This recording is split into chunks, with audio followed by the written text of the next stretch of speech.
अस्सलाम वालेकुम, कैसे हैं आप? काफी दिन हो गए से आपसे बात किए हुए, तो मैंने सोचा कि क्यों ना आज एक नई वीडियो बना ली जाए। और आजकल एक काफी इशू चल रहा है, आप भी देख रहे होंगे, न्यूज सोशल मीडिया में पढ़े होंगे कि व्हाट्सएप की प्राइवेसी पॉलिसी जो है वो चेंज हो गई है। और बहुत सारे ट्वीट्स, बहुत सारे डिफरेंट मेमेस जो है वो बन रहे हैं। आजकल लोग जो है वो टेलीग्राम पे जा रहे हैं और किसी डिफरेंट मैसेंजर पे जा रहे हैं। तो being a software engineer, and क्योंकि मुझे पता है कि इन चीज़ों के अंदर क्या होता है, ये सारी चीज़ें कैसे काम करती हैं, तो मैं आप लोगों से एक टिप शेयर करना चाह रहा था, छोटी सी टिप। अगर आपको उसके यूजफुल लगे तो काइंडली इस वीडियो को लाइक कीजिएगा और अपना कमेंट दीजिएगा और मेरे चैनल को जरूर सब्सक्राइब कीजिएगा। तो आते हैं मेन पॉइंट की तरफ। तो अब की जितनी भी एप्लीकेशंस हैं, जितने भी मैसेंजर्स हैं, वो व्हाट्सएप हो जाए, वो स्नैपचैट हो जाए, टेलीग्राम हो जाए, फेसबुक मैसेंजर है और बहुत सारे डिफरेंट मैसेंजर्स मार्केट में अवेलेबल है, ईमो है, बॉथिंग है और बहुत सारे हैं। तो ये सारी एप्लीकेशन जो है बेसिकली क्या करती हैं, ये आप लोगों को हेल्प आउट करती हैं एक दूसरे के साथ कनेक्ट करने में। ठीक है, हो गया।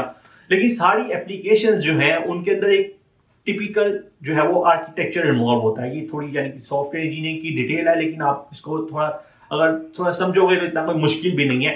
क्या होता है कि आपका जितना भी मोबाइल के ऊपर आप जो भी मैसेज टाइप करते हो वो सर्वर के ऊपर जाता है। सर्वर जो है वो एक बेसिकली कंप्यूटर होता है जिसके ऊपर जाके आपका डाटा जो है वो स्टोर हो जाता है। अब जितना भी मैसेजेस आप टाइप कर रहे हो वो सारे एक सर्वर पे जाके स्टोर हो रहे हैं, और उधर से फिर वो जो भी आपका रिसिपिएंट होता है जिसको आपने मैसेज भेजा है, वो आपका दोस्त हो सकता है, आपका फैमिली हो सकती है, आपका गर्लफ्रेंड बॉयफ्रेंड हो सकता है, तो जिसका भी आपने वो मैसेज भेजा है उसको वो मैसेज जो है वो मिल जाता है। लेकिन क्या होता है कि जितने भी मैसेजेस आपने सेंड किए हैं वो सर्वर के ऊपर पड़े हुए हैं, और मुझे पता है कि बहुत ही कम ऐसी एप्लीकेशंस होती हैं, बहुत ही कम ऐसी कंपनीज होती हैं जो कि वो डाटा एक्चुअली में डिलीट कर देते हैं।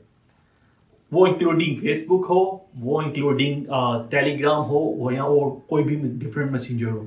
शायद ही कोई कंपनी ऐसी होती होगी जो कि वो डाटा एक्चुअली में डिलीट करती होगी। ये जो आप देखते ना कि जी फेसबुक का इतना बड़ा डाटा हाउस है, डाटा सेंटर है, और टेलीग्राम का इतना बड़ा डाटा सेंटर है, अमेजोन का इतना बड़ा सेंटर है, गूगल का जो इतना बड़ा डाटा सेंटर है, वो बेसिकली क्या है? वो डाटा सेंटर्स, वो डाटा सेंटर जो है वो उनकी हार्ड डिस्क है, उनकी ड्राइव है, उनकी स्टोरेज कैपेसिटी है। और वो किसी भी कंपनी को अगर आपने देखा हो तो अपनी स्टोरेज कैपेसिटी कम नहीं कर रही है, सारी की सारी अपनी स्टोरेज कैपेसिटी को बढ़ा रही है। तो उससे क्या हो रहा है कि जितना आपका डाटा जो है वो, क्योंकि डाटा जितना ज्यादा होगा, आप जितने मैसेजेस करोगे, जितने सारे एक दूसरे के साथ कम्युनिकेट करोगे, वो डाटा जो है वो उतने स्टोर होना है, और उसको स्टोर करने के लिए उनको अपनी जो है वो कैपेसिटी जो है वो बढ़ानी पड़ेगी। तो डाटा जो है वो कुछ टाइम के बाद शायद वो डिलीट कर देते होंगे, लेकिन हो सकता है कि काफी सारा डाटा जो पड़ा हो। तब तो व्हाट्सएप ने अपनी जो प्राइवेसी पॉलिसी चेंज कर दी है, क्योंकि उनकी पेरेंट कंपनी जो है वो फेसबुक है। अब वो फेसबुक के साथ अगर कोई चीज शेयर करते हैं तो कंपनी के अंदर जो जितना भी आपका जो मैसेजेस हैं, अगर आपको लगता है कि कोई भी मैसेंजर उठा के देख लें, वो टेलीग्राम हो जाए या वो व्हाट्सएप हो जाए, हम दोनों इन्हीं को कंपेयर करते हैं फिलहाल। कोई भी मैसेंजर आप उठा के देख लो, तो जो डेवलपर्स होते हैं जिन्होंने वो एप्लीकेशन बनाई होती है, उनको आपके सारे के सारे डेटा तक एक्सेस होती है। ठीक है, नोट कर लें इस बात को कि जो भी डेवलपर्स होते हैं, जो भी कंपनीज होती हैं, उनको आपके सारे के सारे डेटा तक एक्सेस होती है। अब हर कंपनी की पॉलिसी डिफरेंट है। जितनी बड़ी कंपनी होगी उसकी पॉलिसी जो है वो उतनी स्ट्रिक्ट होगी आपके डेटा के लिए। तो अब जब फेसबुक ने जो है वो अपनी एक एक्वायर कर लिया व्हाट्सएप को, तो व्हाट्सएप के सारे डेटा तक उनको रसाई है।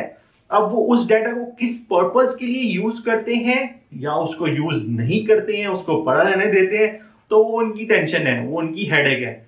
आप एक जो है कंपनी की जो बनाई हुई प्रोडक्ट यूज कर रहे हो, उनकी एप्लीकेशन यूज कर रहे हो, उनके थ्रू अपना डाटा जो है वो सारे एक्सचेंज कर रहे हो, कम्युनिकेट कर रहे हो, तो अब वो आपके डाटा को किसी भी पर्पस के लिए यूज कर सकते हैं, आप उसके लिए कुछ नहीं कर सकते। लेकिन जो एक चीज जो मैं आपको बताना चाह रहा था कि जितनी भी एप्लीकेशंस होती हैं उन सब के अंदर जो होता है ये डाटा प्राइवेसी इशू आता ही आता है। लेकिन जो बड़ी कंपनीज होती हैं, जैसे फेसबुक है या गूगल है या और कोई बड़ी कंपनी उठा के लेंगे जिनका मैसेंजर वगैरह चल रहा है काफी, जैसे स्नैपचैट है। स्नैपचैट के अंदर अच्छा एक चीज है कि क्योंकि स्नैपचैट जो है वो इमेजेस से रिलेटेड है, डाटा से रिलेटेड है, तो वो उनको प्रॉब्लली अपना डाटा जो है रिफ्रेश करना पड़ता है। इसलिए आपने देखा होगा कि वो अपने इतना डाटा को उसको स्टोर भी नहीं करते हैं। टेक्स्ट मैसेजेस वो स्टोर करते हैं, लेकिन जो इमेजेस या स्नैप्स जो आप एक दूसरे के साथ शेयर करते हो उसको स्टोर नहीं कर रहे होते, क्योंकि उसकी अगर उसको करेंगे तो उनका जो डाटा जो है वो फिर वो बहुत ज़्यादा होता जाएगा, तो उनको फिर उसको मैनेज करने में बड़ा मुश्किल हो जाती है। लेकिन कंपनीज के जो रिसोर्सेज हैं, जो डेवलपर्स हैं, जो कि उस एप्लीकेशन को बिल्ड कर रहे हैं, उनको उसके डाटा तक रिसाई होती है। अब यूरोप जो है, यूरोपियन यूनियन जो उसने कुछ अर्सा पहले जो है लॉ भी पास किया था कि जो डाटा जो है किसी भी कंज्यूमर का, उसको उसकी तक रिसाई दो, और अगर उसको आप उसको रिसाई नहीं दे सकते तो उसको फिर क्लीन करो। और ये जो है वो उस जो भी कंज्यूमर है उसके ऊपर होना चाहिए कि वो अपना डाटा जो है उसको आपके लिए कितनी देर तक स्टोर करने की इजाजत देता है या सारा कुछ देता है। और उसको काफी सारी टेक कंपनीज ने मान भी लिया था और उसके ऊपर सारा कुछ बहुत डिबेट भी हो गई थी। अभी आपने देखा होगा कि काफी सारी एप्लीकेशंस जो हैं जो कि यूरोप से बात करती हैं, या उनके वहाँ के कंज्यूमर्स जो उस एप्लीकेशन को यूज करते हैं, उन्होंने काफी सारा अपने एक वेबसाइट के ऊपर या एप्लीकेशन के ऊपर जो होता है वो डाटा डाला होता है, एक मैसेज डाला होता है कि हम ये वाला डाटा आपका स्टोर करते हैं, कुकीज यूज करते हैं, एक्सेट्रा एक्सेट्रा। तो वो यानी कि वो डिफरेंट चीज है। अब वो उन्होंने फेस सेविंग के लिए वो एक चीज डाल दी है, वो उसको इम्प्लीमेंट कर रहे हैं, उस पर अमल कर रहे हैं, वो हमें नहीं पता।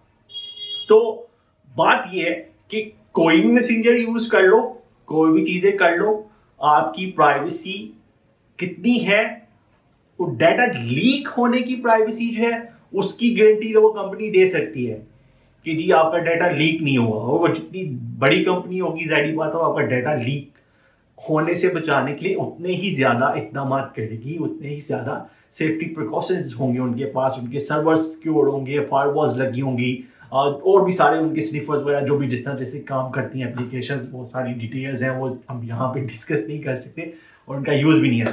खैर, अब जितनी भी एप्लीकेशंस हैं, जितनी भी कंपनीज हैं, बड़ी कंपनीज हैं, तो वो जाहिर बात है आपकी डाटा को लीक होने से बचाने के लिए, हैकर्स से बचाने के लिए ज्यादा इकदाम करेंगी, ज्यादा सिक्योर रखेंगी अपनी एप्लीकेशन को। लेकिन आपका डाटा जब उनके सर्वर पे चला गया तो अब आपका नहीं रहा, वो उनका हो गया, उसको कैसे भी यूज कर सकते हैं। तो इसलिए यानी कि ये जो एक हाइप सी बन गई है कि फेसबुक बेटर, वो व्हाट्सएप बेटर है या टेलीग्राम बेटर है या बोटिंग बेटर है या ईमो बेटर है या बिगो बेटर है, कौन सा मैसेंजर बेटर है, तो सभी एक जैसे हैं। जो आपको चीज जो जिसके बारे में वरी होने की जरूरत है वो ये है कि कौन सा मैसेंजर या कौन सी एप्लीकेशन बेटर है जो आपके डाटा को लीक नहीं होने देगी, जो आपके डाटा को हैकर्स तक नहीं जाने देगी। अगर आपको फेसबुक जो है वो आपके डाटा की बेस पे कुछ व्हाट्सएप के ऊपर या फेसबुक के ऊपर डिफरेंट तरह की एड्स दिखा रहा है या कुछ कर रहा है, तो अगर आपने देखा हो तो गूगल के ऊपर जब आप जाके सर्च करते हो तो वहां पे भी आपको एड्स आती है, उसके बारे में क्या कहोगे? और कोई भी मसला हो जाए तो हम डेवलपर्स जो होते हैं, हमें तो ये होता है कि यार जाके सर्च मारो, गूगल करो, पता लग जाएगा कि क्या चीज़ होनी है, किस तरह से होनी है। आप यूट्यूब के ऊपर वीडियोस देखते हो, वहां पे आपको जो वीडियो सजेशंस आती हैं वो किस बेस पे आती हैं? इंस्टाग्राम के ऊपर जाके जब आप उसकी सर्च फीड देख रहे होते हो, वहां पे आपको जो डिफरेंट तरह की इमेजेस, जो डिफरेंट तरह की वीडियोस शो हो रही होती हैं, वो किस बेस पे हो रही होती है? वो इसी बेस पे हो रही होती है कि आपके जितना भी डाटा है, आपकी जितनी भी ब्राउजिंग है, आपकी जितनी भी कम्युनिकेशन है एक दूसरे के साथ, आपकी ईमेल्स, आपकी सारी चीजें, ये सारी की सारी रिकॉर्ड हो रही हैं। और ये सारी की सारी इसको रीड करने के लिए पीछे कुछ एल्गोरिदम्स हैं, कुछ जिसको हम मशीन लर्निंग कहते हैं, वो चल रहे हैं। और डाटा आपका जो है वो उसके ऊपर जाके स्टोर हो रहा है। वो मशीन्स जो है उस डाटा को रीड करके, उसको प्रोसेस करके आपके लिए एड्स सजेस्ट करती हैं, आपके लिए कंटेंट सजेस्ट करती हैं, क्योंकि उनको लगता है कि अगर हम आपको ये वाला लिंक दिखाएंगे या आपको ये वाला इमेज दिखाएंगे तो ज्यादा चांसेस है कि आप उस पर क्लिक करोगे।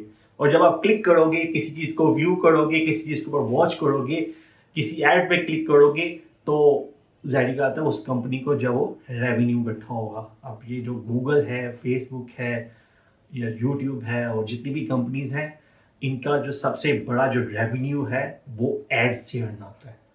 और वो जो एड्स हैं वो कंज्यूमर स्पेसिफिक एड्स जो है वो ऐसे ही जनरेट होती हैं कि आपके डाटा को यूज करती हैं, मशीन उसको प्रोसेस करती हैं, जिसको मशीन लर्निंग कहते हैं। तो टेंशन नहीं लेगी, कोई भी मैसेंजर यूज़ करें, लेकिन जो भी मैसेंजर यूज़ करें उसके लिए सबसे जो इम्पोर्टेंट है वो ये है कि आप जो है अपनी डाटा को जो है वो क्लियर कर देना करें, बैकअप्स को अवॉइड करें। और दूसरा, कोई बड़ी प्राइवेट बात करनी होती है तो फ़ोन यूज़ करा करो यार, यानी कि कॉल कर दिया करो एक दूसरे को, इंस्टेड ऑफ डूइंग चैट्स और डूइंग वॉइस मैसेजेस और एवरीथिंग लाइक दैट। तो फिर मिलेंगे किसी और वीडियो में, तब तक के लिए अल्लाह हाफ़िज़।